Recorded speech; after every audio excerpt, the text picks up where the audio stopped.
Thank you so much for tuning in and welcome to News Tonight. My name is Michael Jordan Lukomwa and we'll go straight to what we have for you this evening. President Yoweri Museveni has promised that he will take a discussion with the Army Council for the Karushanas of Karamoja to be either forgiven or not over their cattle raiding atrocities. This follows a memorandum by the leaders of Karamoja in which they sought the president's mercy to pardon the detained cattle raiders. Addressing the media at Morulinga State Lodge in Napak district, President Museveni said that he could not decide alone over the atrocities committed by the accused. It is a matter that came up on the evening of Wednesday as leaders of Karamoja sub-region presented their memorandum before the president. On Thursday morning, a similar question was posed to the president during a media briefing in Napak district. This is where I invite you to at least offer hope, because we have seen many times you have forgiven people who are more even having complicated cases more than these of the sons. The president on this did not mince his words. Because what they are doing is very serious. Killing people, rape, disturbing peace. I don't know why they were doing it. I don't know who told them that they were invisible, that they can't be held accountable. But I'm going to take it up with the army. The president's position is that the people who fought against the Karachunas have to be part of that decision. It is a topic I need to discuss with the Army Council, the High Commander of the Army Council, because you know these children were disturbing the army for a long time. Then the army had to go from their own work to come and arrest these children. Now to just say, I have forgiven you, we need to discuss it. Because the army people will say, but these people. So we need to discuss it.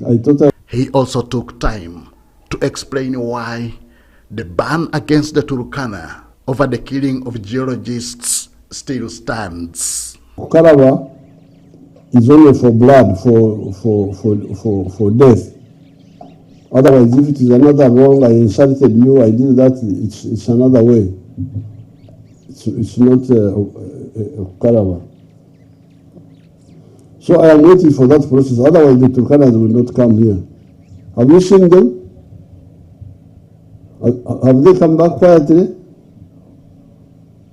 They can't come back.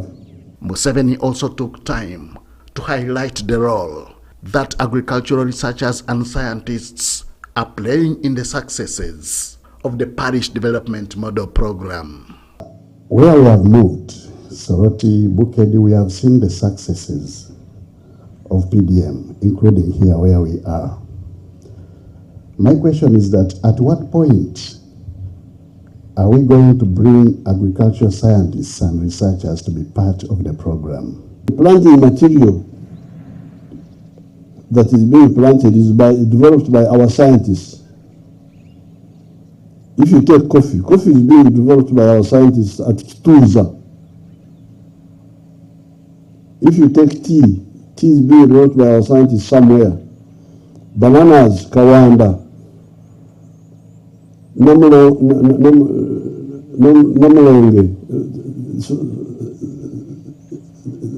Karengere in Kabale to do the Irish potatoes. The researchers Naro is very busy with the planting material and breeding material. Very, very busy. Nagrik is very busy with cows and so on. So they are already involved. This was part of Museveni's program on the last day of the Wealth Creation Tour of Karamoja sub-region. The idea remains to spread the gospel of wealth creation until poverty becomes history in Uganda. Henry Okrut, UBC. President Yoweri Kaguta Museveni has concluded his 3-day working tour of the Karamoja sub-region, urging local communities to prioritize education and agriculture as key cornerstones for the region's transformation and development. Museveni wrapped up his visit with a public gathering in Kotido district.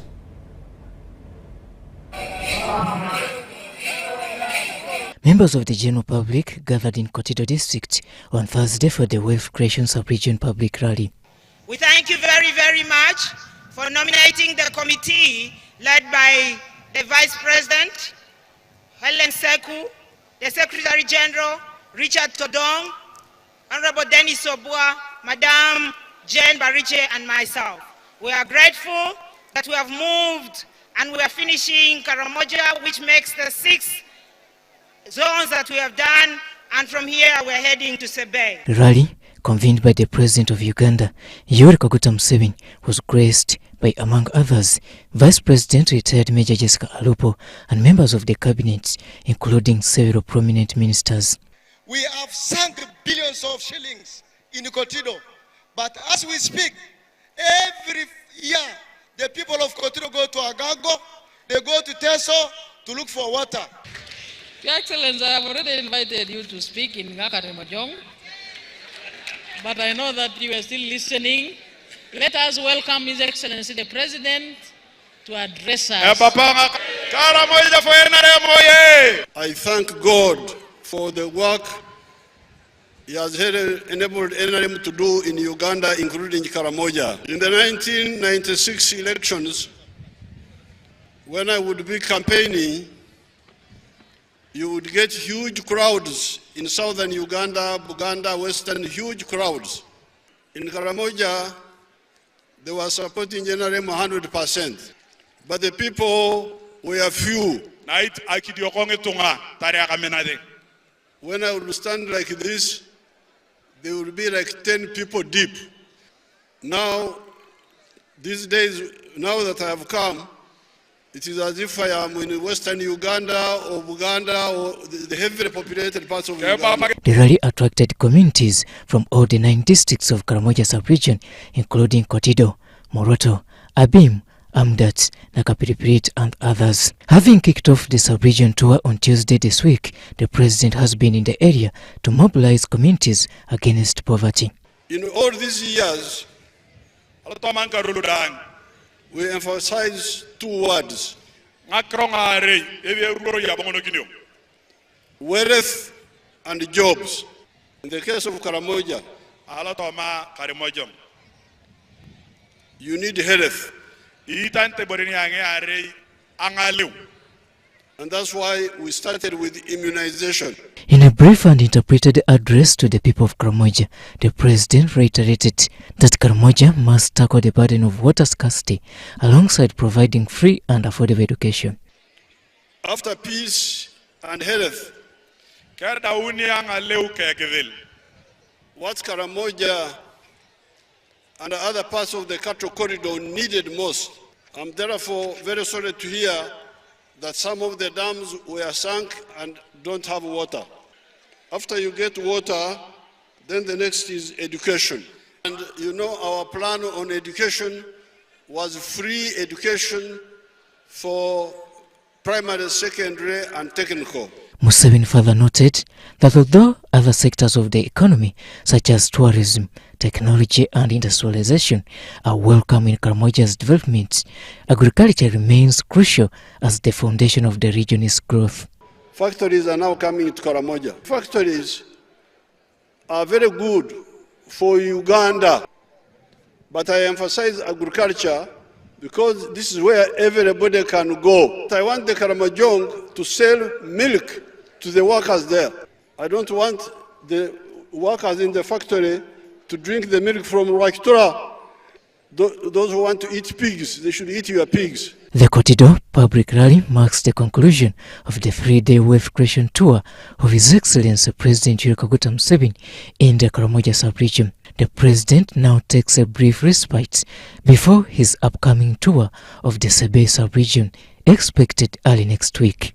Robert Onyango, UBC News. The Office of the Prime Minister has finalized a detailed plan to relocate all the landslide-prone affected communities in Bulambuli district. During an interministerial meeting chaired by the Prime Minister Robin Nabanja today, the Minister for Disaster Preparedness and Refugees Hilary Onek outlined a detailed plan government will be following to ensure that the landslide-affected people get decent, safe shelter. The death toll of Bulambuli landslide still stands at 28 people as of today afternoon. The Prime Minister Robin Nabanja today informed an interministerial meeting that President Yoweri Museveni has already fulfilled his pledge of providing 5 million shillings to the families whose bodies were recovered. So far he has supported us with support of 5 million per the dead, and 28 people or dead bodies have been supported. The families have been supported with 5 million each.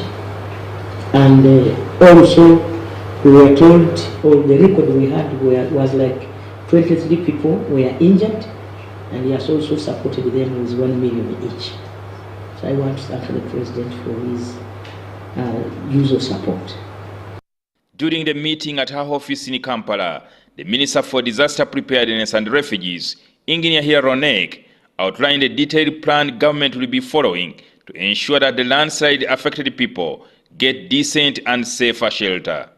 So immediate is we evacuate all those landslide affected families within the immediate vicinity and the area around the landslide area. Vacate those families straight to Bunamutie. Then we shall keep them in a tented accommodation for a maximum of 2 to 3 months. In the plan, government is planning to purchase 10,000 acres of land on which they can settle over 4,000 households. And we estimated that that land can easily accommodate over 4,000 families. Each family given 2 acres of land, so that it's no longer given 1 acre again another acre elsewhere for farming. We are going to demarcate 2 acres. 2 acres, because then somebody can really do something tangible. I think we shall see how to gazette the roads properly. You give me my land 2 acres down.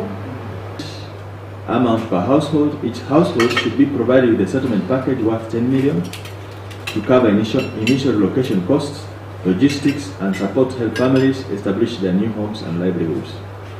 The plan will outline the key steps needed to successfully locate and settle affected families.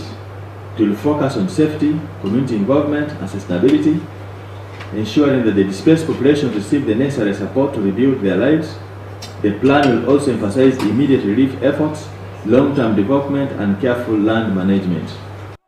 The Prime Minister has also directed the Uganda Wildlife Authority and the National Forest Authority to start on the process of degazetting land where people are being moved into a national park and a forest reserve. Help Ministry of Tourism with a list, because for you don't have capacity. For them they have the wildlife police officers who are knowledgeable. We give them a list, they now start marking those houses danger. Otherwise they will look at us as jokers. Luckily enough, we already have Mount Elgon Conservation Area which neighbors the areas, so we shall have an instrument as an annex presented to Parliament to add them to the Mount Elgon Conservation Area. So we shall follow all the processes to have the areas gazetted. On Tuesday this week, the Permanent Secretary in the Ministry of Finance, Ramadhani Gobi, said he would have released 50 billion shillings towards disaster management in the office of the Prime Minister. They resolved to conduct a meeting of leaders in all districts of Bugisu and Sebe on Tuesday next week in Mbale City. Ministry of Education and Sports has promised to address the issue of expenses related to the government's universal education programs, specifically outlining what the government will cover and what responsibilities will remain with parents or guardians. While presenting the ministry's progress report for the year 2021 to 2024 period, Minister for Education and Sports, Janet Museveni, acknowledged that this issue has contributed to the persistent problem of school dropouts. However, she expressed optimism that the situation will improve as the budget increases. The Ministry of Education and Sports presented its progress report for 2021-2024 in the NRM manifesto. The ministry has made strides on 30 commitments across 7 priority areas, including early childhood development, primary education, secondary education, TVET, higher education, physical education and special needs education. Under the commitment to introduce a school feeding program, the ministry revealed plans to include school feeding in the 2025-2026 national budget following the approval of the plans. A program that is ongoing, and we hope and pray that perhaps by 2026 the government may have found a way to actually provide school feeding, at least for primary schools to start with. The policy is still the same. It's the responsibility of the parent to feed their children. The report also highlighted a scientific study conducted to address the issue of extra charges and fees in public schools. Explain that these charges are not yet paid for completely by government. So we still have a problem with some children dropping out of school because of those charges. But government has made a commitment that as budget improves, those charges will be covered by government so that parents and guardians don't have to pay those extra charges, so that we can stop children dropping out of school.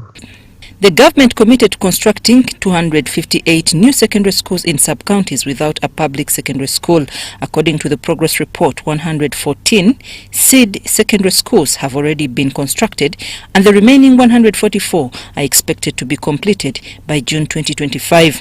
Says that the ministry is expecting to commence the construction of 116 new secondary schools under the Uganda Secondary Expansion Project. However, progress in primary school construction has not been as notable, and the ministry has expressed a preference for grant aiding rather than new construction.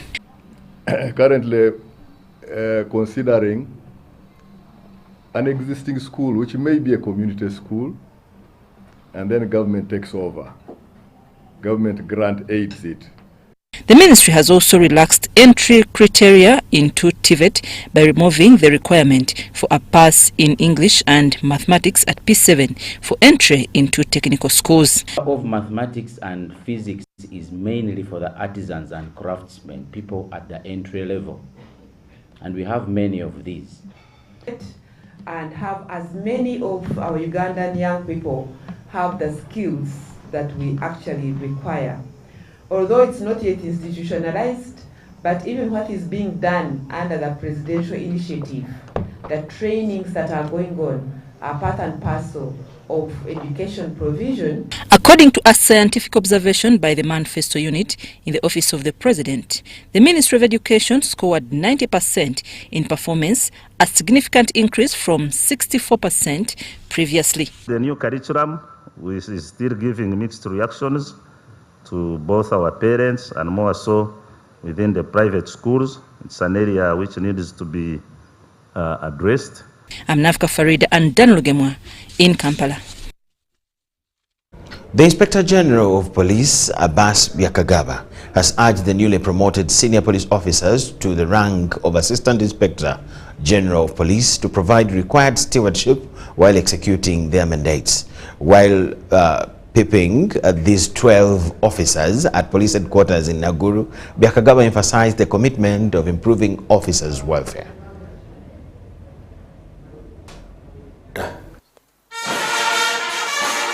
The 12 picked Assistant Inspector Generals of Police include Lawrence Newabine, Director Traffic and Road Safety, Stephen Tanoi, Director Fire and Rescue Services, Frank Mosigwa, Director Operations, Hadija Namtebi, Director Welfare Production and Sports, among others. These are the immediate appointments by the President in Uganda Police. Later he became OC Station Kabare and has served in various units in different capacities in the Uganda Police Force.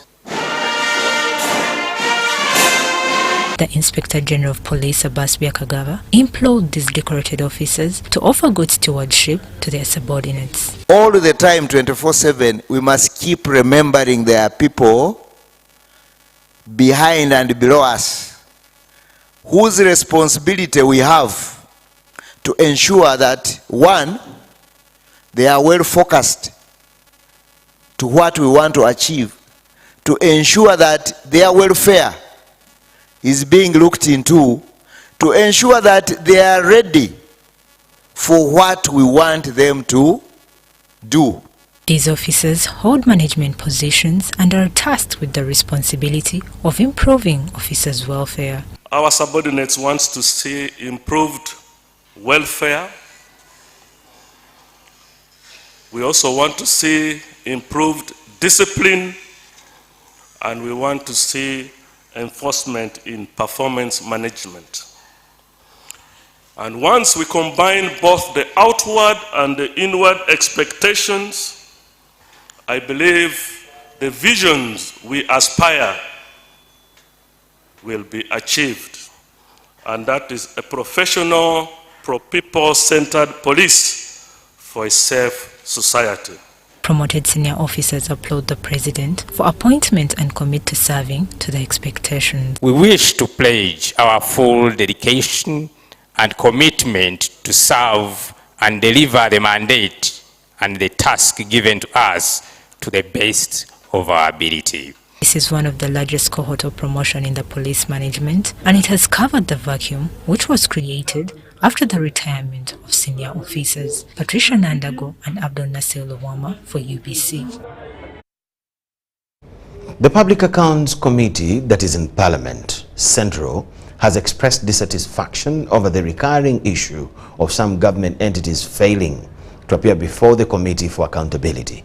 The Deputy Chairperson of the PAC Central, Goret Namuga, raised this concern after the Ministry of Works and Transport failed to appear before the committee to account for the 62 billion multinational Lake Victoria Maritime Communications and Transport project. The committee proceeded with its work in the absence of the ministry, noting that the Auditor General had not been provided with the cost of the completed works in the project. The Minister of Works and Transport was expected to appear before the PAC Central to respond to queries regarding the 62 billion multinational Lake Victoria Maritime Communications and Transport project for the end of the financial year 30th June 2023. The project is implemented by the Ministry of Works and Transport in 9 districts, including Jinja, Mayuge, Buyikwe and Nakasongola, and aims to contribute to poverty alleviation and improve the livelihoods of local communities through increased investment. A maritime communications system for safety on Lake Victoria. We are basically looking at transport on Lake Victoria. Then a maritime transport for Lake Victoria study. Then 3, project management and capacity building. However, the responsible ministry failed to show up to account for the project. Most of the money in the Deputy Chairperson of the committee, Goreth Namuga, expressed concern that the growing negligence of some government entities in failing to appear for accountability is undermining the committee's work. Because it seems there is something fishy about this project. And I suppose that is the reason as to why the Ministry of Works has deliberately failed to appear before this committee. Efforts have been made to reach out to them through phone calls, and the PS himself is not picking calls, neither is he reverting. It was discovered that the Ministry of Works and Transport had also failed to submit work plans and the cost of completed activities. So, when you look at, if the Auditor General failed to get information from the Ministry of Works, for me, in my own thinking, I think this is the reason as to why they have not appeared. Because if the auditor could not be availed with the documents, could be there is something to hide. If an entity fails to submit information to Office of the Auditor General, who is mandated by the Constitution to examine the records and books of that particular entity, then to me that is quite irregular. When we are going to an entity, we write to them and specify the documents that we want and send it to the accounting officer. And whenever there are documents that they provide, we keep documenting which documents have been received on which date. And by the end of the audit, this particular document remained outstanding. According to the committee, the Ministry of Works and Transport received an invitation on November 8, 2024, to appear before the committee and respond to the Auditor General's report. Some committee members are now taking steps to ensure that the ministry is held accountable for its actions. Lydia Chomkama and Gloria Gwitabinji, Parliament.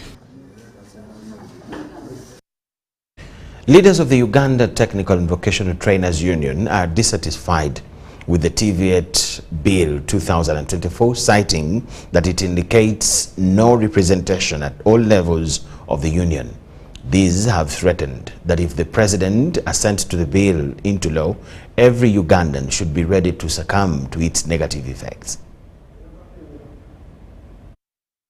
Thank you very much. On December 3rd, Parliament passed TVET Bill to provide for the establishment of TVET Council and Sector Skills Expert Committee, among other provisions. Today, members of the Uganda Technical and Vocational Trainers Union have petitioned the President and Speaker to revise the bill before it's assented into law. Led by their Secretary General Norbert Agaba, the bill has no provision for representation, and this will negatively impact Ugandans.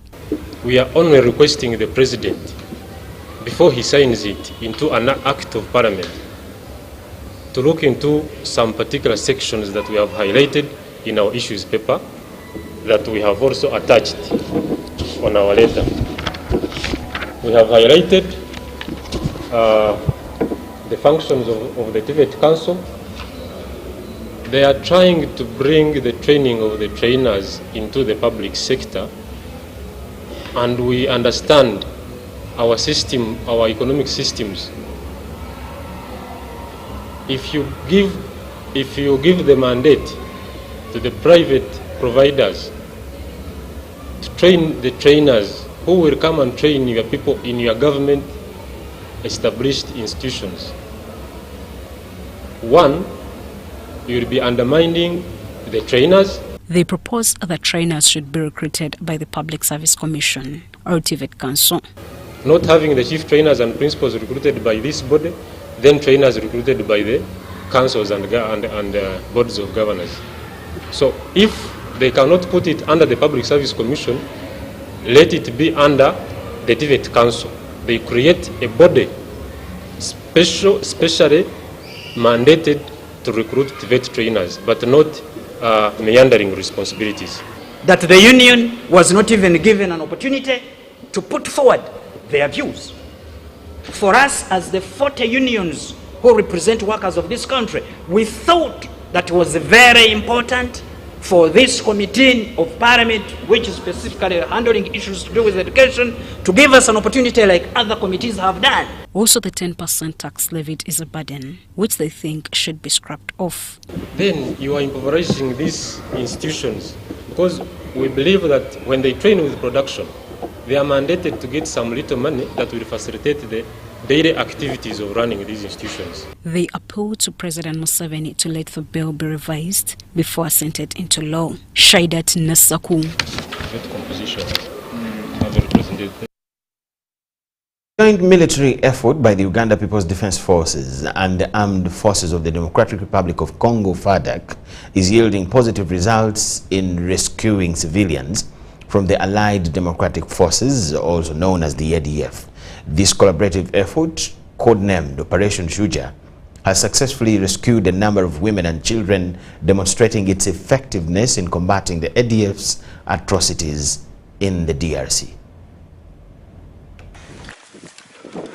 Operation Shujaa was launched by Uganda People's Defense Forces UPDF and Armed Forces of Democratic Republic of Congo FARDC, has been a game changer in eastern DRC. Since its inception, numerous abductees, including civilians and ADF combatants, have been rescued from the jungles. Commanders, we highlighted, we just wanted to know that we are doing some good job by killing the commanders of the ADF. But to give the total number killed during my time, at least they are about 100. These women and children, rescued from the clutches of the ADF, bear the scars of trauma and heartbreak.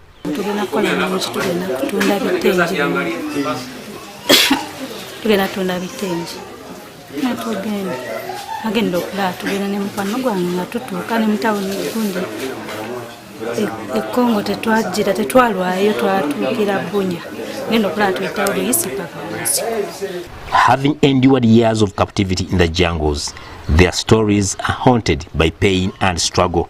Right now where we are, this is our field hospital of Operation Shujaa. The current situation, we have got 20 abductees who were rescued 2 months back from Biakato contact. They were in bad state by then, but currently they are very stable, walking, and really generally in good health right now. So we don't have anybody now currently who is maybe in bad shape, as you've seen previously there. Yeah.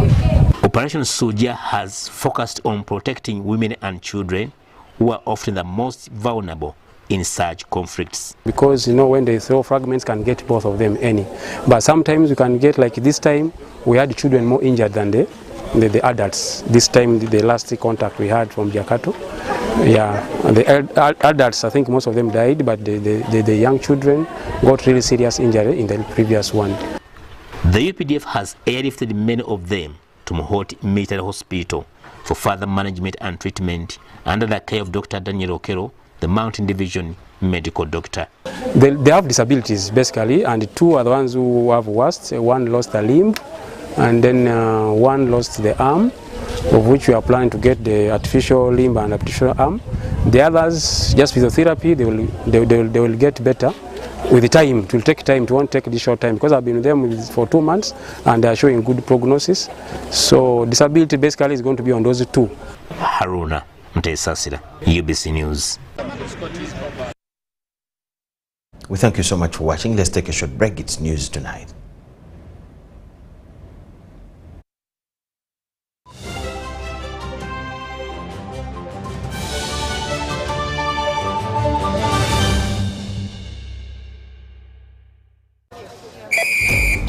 Winning requires muscles tougher than concrete. But when you shop with MTN Momo, winning is easy. Simply get your phone and use the Momo app or dial *165*3#, enter merchant code, enter amount, enter your Momo PIN, and pay. Congratulations! You have finished shopping and now you stand a chance to win mobile money with MTN Momo. Do you need data collection services, data analysis and reporting, monitoring and evaluation systems? Then contact Mold Technologies, a professional research firm that has provided many organizations with timely research solutions for over 15 years. For more information, visit www.mt.co.ug or call us on 0704 913 399 or 0782 602 963. Visit our office in Kampala at Sayuni Complex in Tinda. Mood Technologies, your professional research firm. Uganda, are you ready to kick things up to the next level? The Uganda National Lottery brings you Sports Take 10. Predict the results of 10 football games and win big. With tickets at only 500 shillings, join the fun and make your predictions count with Sports Take 10. Sports Take 10, your ticket to football glory. Uganda National Lottery. Dream, play, win. Participants must be 18 years or older. Play responsibly. The Uganda National Lottery is operated by Ituba Uganda and regulated by the National Lotteries and Gaming Regulatory Board.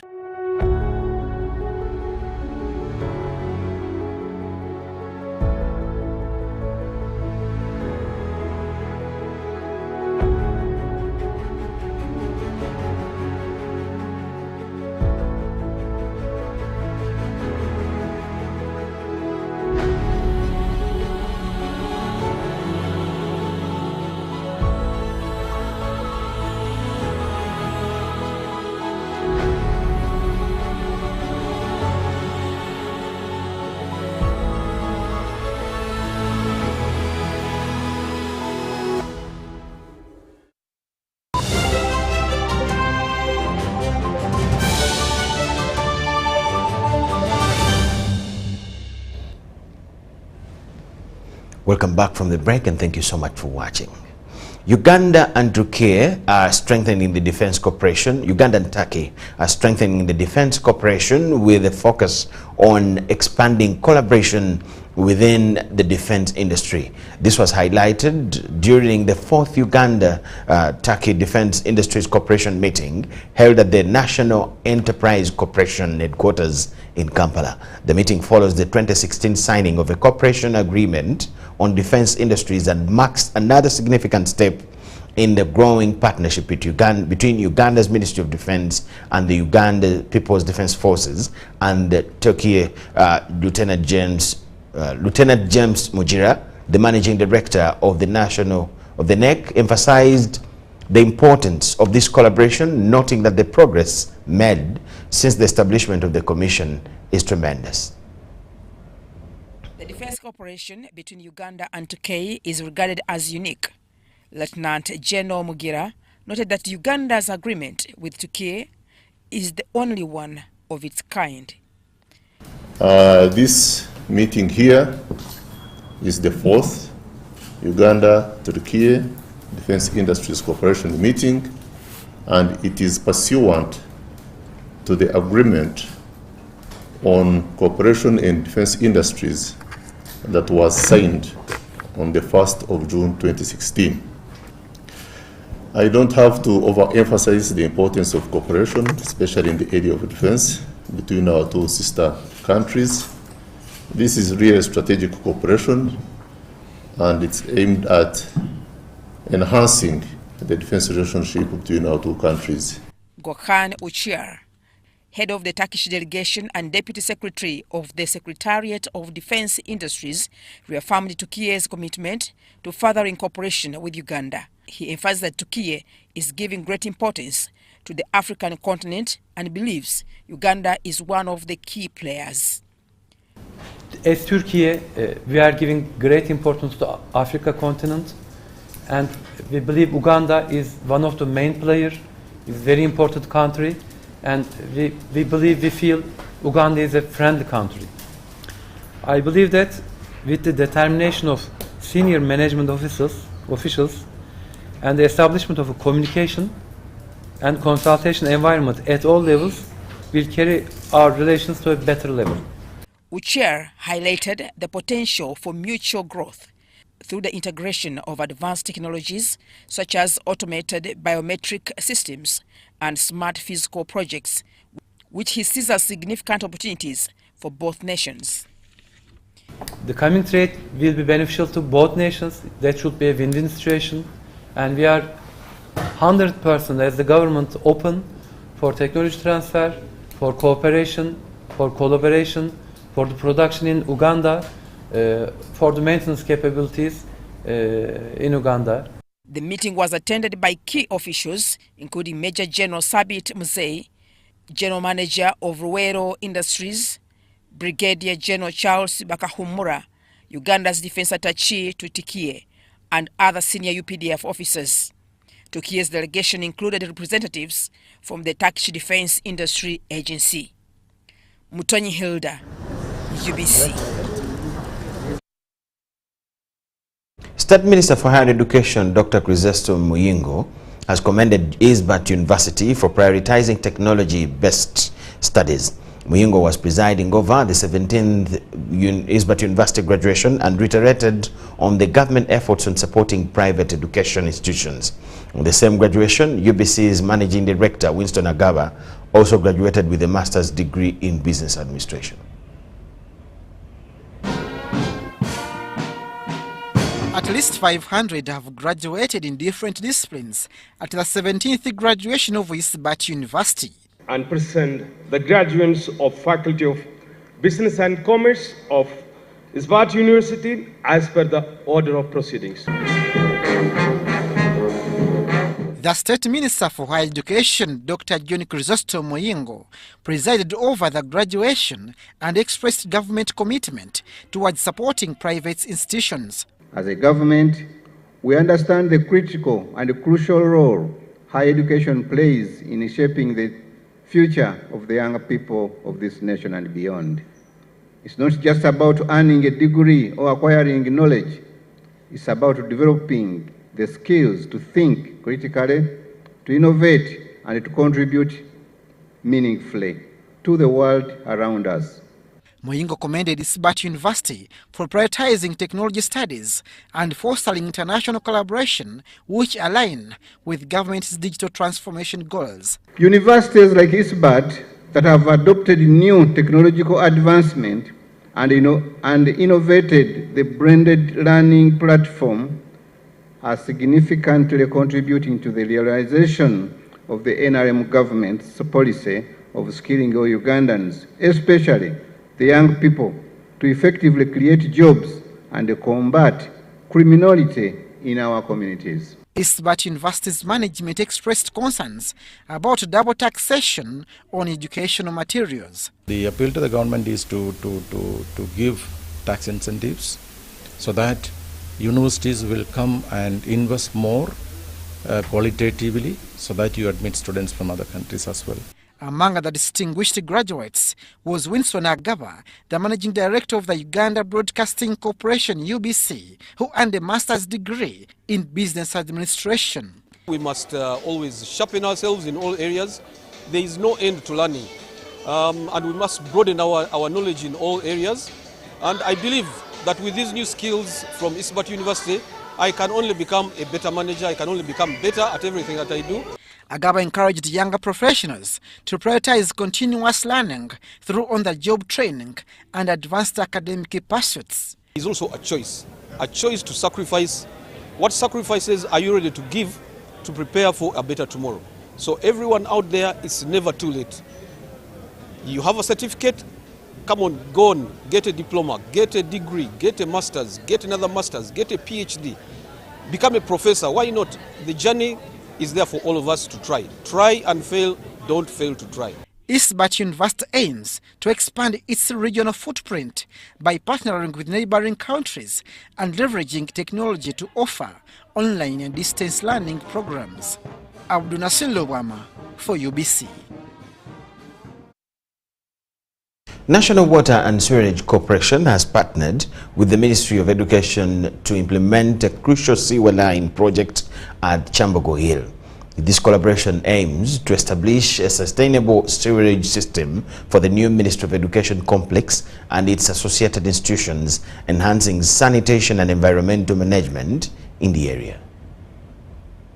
The Executive Director of National Water and Sewage Corporation, Dr. Engineer Silva Mugisha, emphasized the importance of the project, highlighting the need to replace temporary septic tanks with a reliable sewage infrastructure.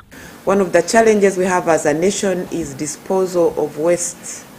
And so having this sewer line on these very important buildings, where the Ministry of Education and Sports will have its complex under construction at the moment, but soon will be there. And we already have our international, our council, the East African Council, which is also extending, meaning they will have more staff and so more wastage. And UBTEB, our treasured assessment body for our TVET. So we are progressing to the right point. So I want to say that we are glad as Ministry of Education that we are working with our sisters from National Water to do something that will work for years. The complex houses the Ministry of Education headquarters, the National Council of Higher Education, the Inter-University Council for East Africa, and other institutions. Dr. Mugisha stressed that proper sanitation facilities are essential for managing waste in this growing educational hub. The project, estimated to cost approximately 300 million shillings, will involve installing sewer lines and connecting them to the existing public sewer system. We think we should be able to fit in that if we use more cost-effective methods of construction, and I think we should be able to work with our relevant partners to see how we can ensure that. We shall finish this work, might take in what period? 2 months. In let's say 2 to 3 months, we should have finished this work so that the system can start working. PS, as the technical head of the ministry, want to assure you that we know how to do this work. We have a neighboring public sewer system there, so we shall do it and connect to our public sewer, and everything will be very, very okay. The project exemplifies successful collaboration between government agencies, ensuring that infrastructure keeps pace with educational developments. We as Uganda are progressively getting where we are supposed to be, to know that it's one country with one vision of transformation from peasantry to modern and prosperity, and for that to be achieved, then we can only get there when we work together.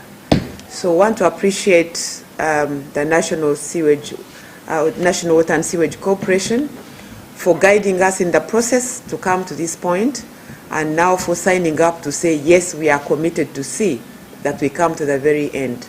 Sudat Kaye, UBC News. Court today has released on bail A1 Haji Ali Mwizera. Mwizera is facing charges of defilement in a case that has attracted public attention. We have details. Due to the large crowd at the court, access was restricted and only a few individuals were permitted to witness the proceedings and Haji's release. Haj arrived at the court at 11:20 a.m. where his family and friends were seen tearfully praying. Haj himself was visibly engaged in prayer, seeking divine intervention. The case was presided over by Judge Isaac Muwata, who carefully reviewed the proceedings and verified the documents submitted by Haji's sureties. The judge affirmed Haji's right to bail, setting a cash bail of 2 million shillings, while each surety was required to present a non-cash bond of 10 million shillings. The court imposed strict conditions, including prohibiting Haj from leaving the country and mandating the surrender of his passport. He was also warned against intimidating or confronting his accusers. Upon hearing the court's decision, Haji's family and friends erupted in jubilation.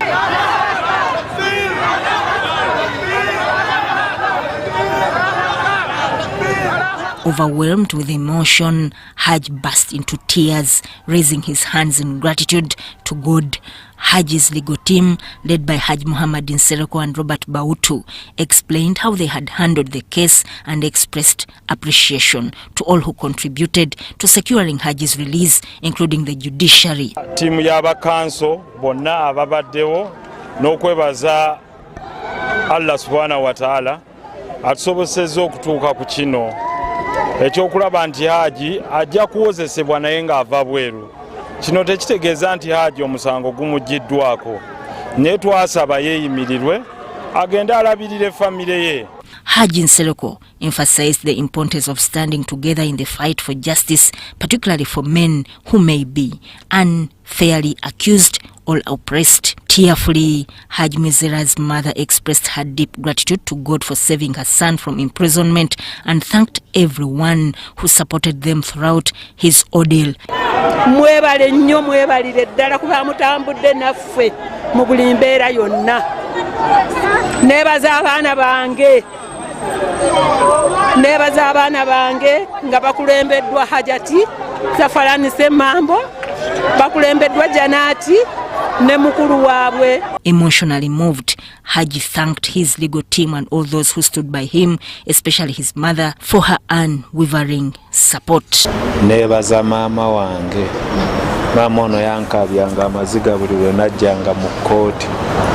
Yampulira musaasira okutambula. Naye ankoledde kinene era maama ye maama. Akoze maama kyasobola. Taata wange bamenya okuva lwe yawulira tawummulanga. Hajj is required to return to court on the 27th of next month.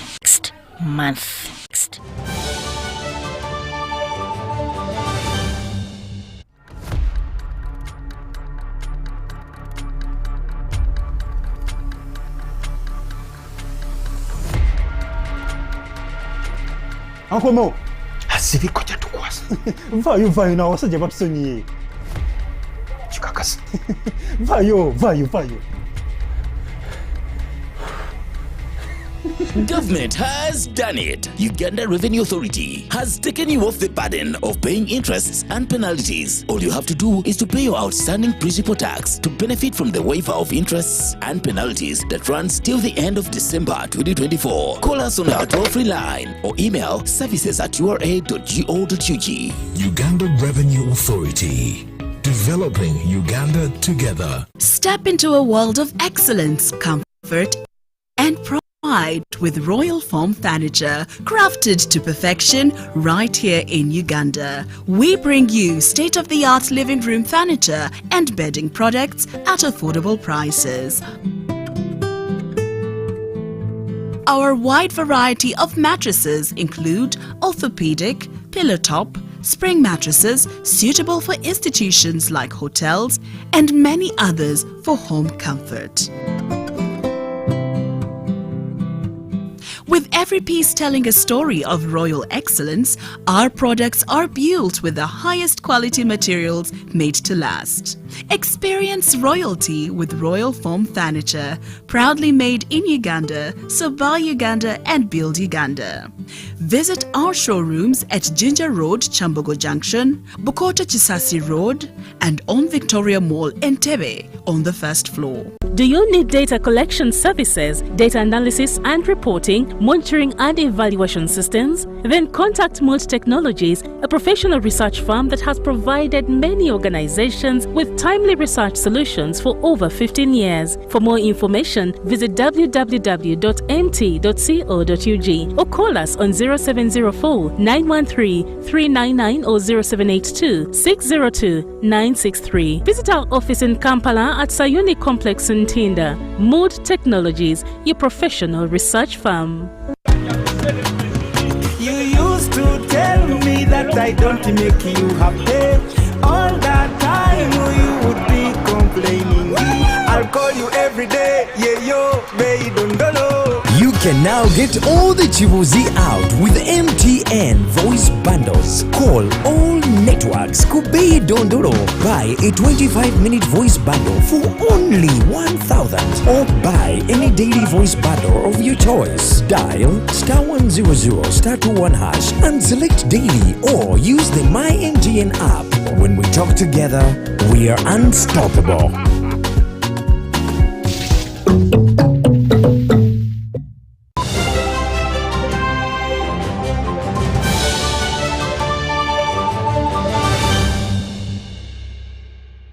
UBC Business News tonight. The inaugural PSFU Next Gen Conference took place today at the Kampala Serena Hotel, focusing on the theme, Shaping Uganda's Future Entrepreneurs and Business Leaders. Organized by the Private Sector Foundation Uganda, the event aimed at inspiring the youth across the nation to embrace entrepreneurship, as we see in this detail. Distinguished speakers who will be speaking on panel here. They've built a wealth of information. We have not paid them, but they are coming to share. The conference brought together established Ugandan entrepreneurs from various sectors to mentor and engage with young attendees.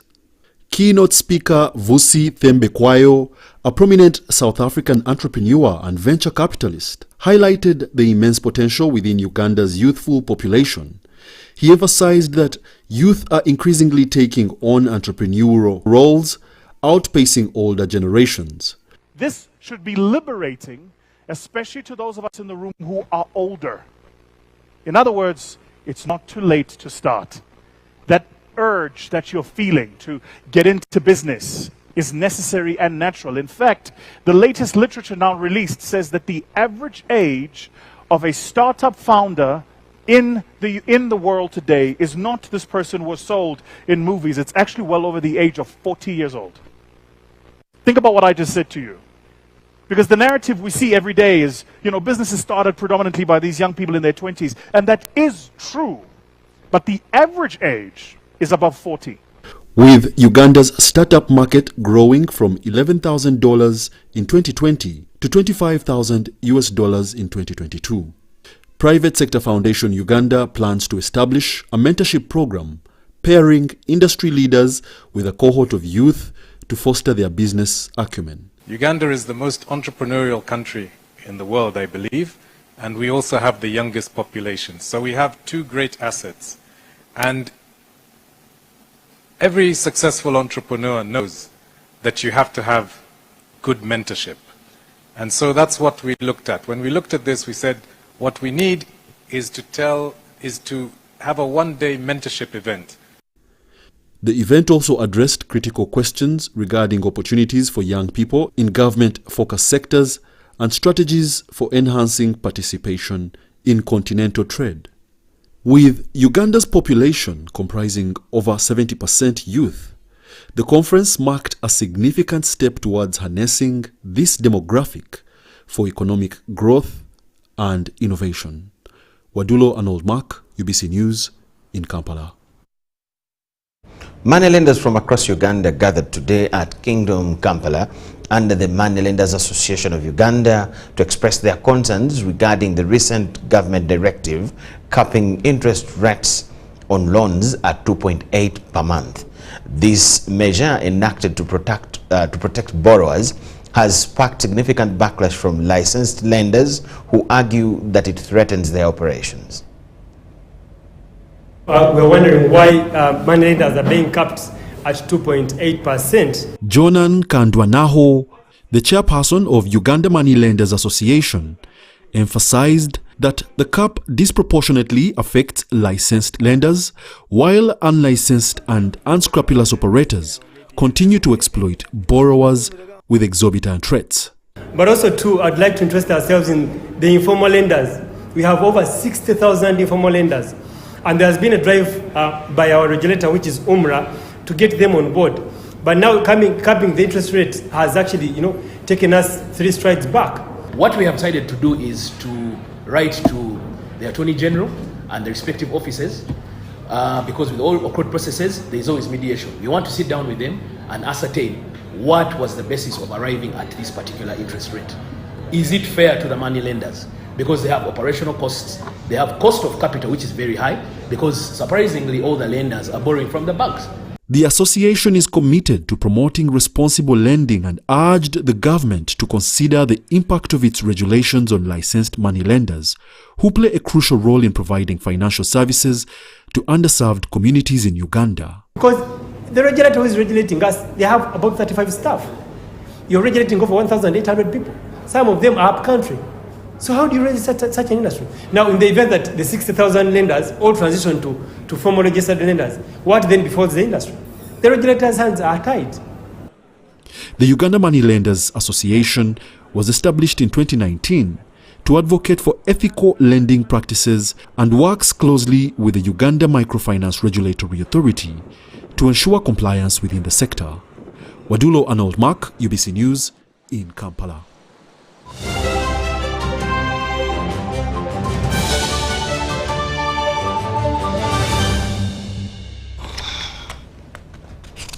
And now, talking sport, 27 dolphin swimmers between the ages of 10 and 18 have set for Nairobi, where they will take part in the Kasarani Long Course Swimming Gala that is slated for the 6th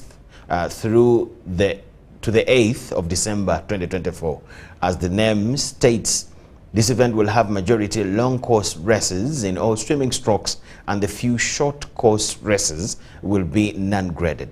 The swimmers got into this event by making the required qualification times, and they will be hoping to use the gala to qualify for the 2025 Dubai World Long Course Championship. The swimmers will get trophies, qualification points, and regional rankings. The team is led by Uganda Swimming Federation Vice President and Dolphins head coach Tony Shujaa.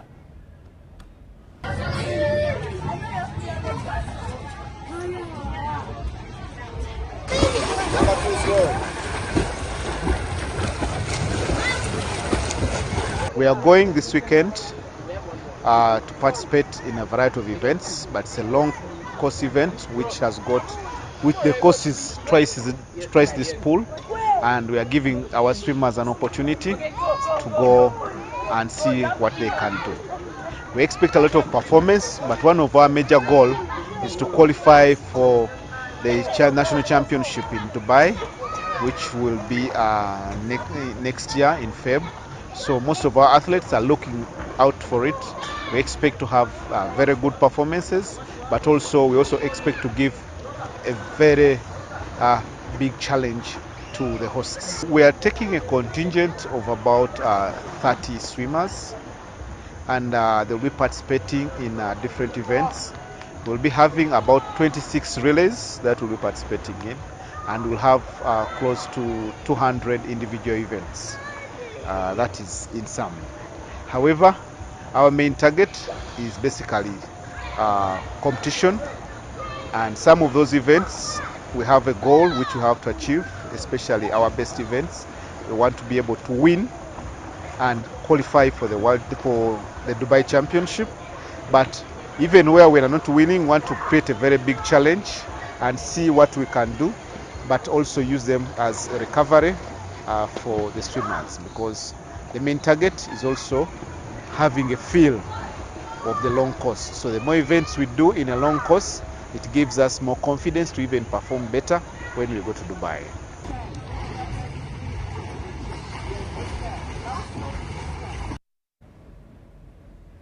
And with the Dolphins, we come to the end of all we had for you at this particular moment. We'll have another arrangement at 10 p.m.